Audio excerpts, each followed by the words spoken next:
જામનગરથી મહત્વની ખબર સામે આવી રહી છે। પાકિસ્તાને જામનગર પર હુમલો કરવાનો પ્રયત્ન કર્યો। સવારે 4 કલાકે પાકિસ્તાન દ્વારા ડ્રોન હુમલો કરવામાં આવ્યો હતો, જેને ભારતીય સેનાએ તોડી પાડવામાં આવ્યું છે અને આ હુમલો નિષ્ફળ નીવડ્યો છે।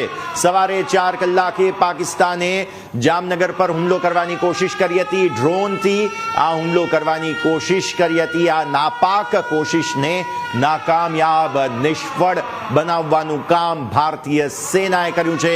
ફરી એક વખત ભારતનું ડિફેન્સ સિસ્ટમ જે છે તે અહીં 100% એક્યુરેટ, આ 100% સુરક્ષિત સાબિત થયું છે, કારણ કે પાકિસ્તાન દ્વારા જેટલી પણ મિસાઇલ, જેટલા પણ ડ્રોન ભારતીય સીમામાં છોડવામાં આવી રહ્યા છે, તે ચાહે કોઈ પણ વિસ્તાર હોય તેને 100% એક્યુરેસી સાથે તોડી પાડવામાં આવી રહ્યા છે। તો હવે જામનગરનું અપડેટ સામે આવી રહ્યું છે। દર્શક મિત્રો, ફરી આપને જણાવીએ, આજે સવારે 4 કલાકે પાકિસ્તાને ડ્રોન વડે હુમલો કરવાની કોશિશ કરી હતી, પરંતુ તે નિષ્ફળ નીવડી છે। કારણ છે ભારતીય સેના।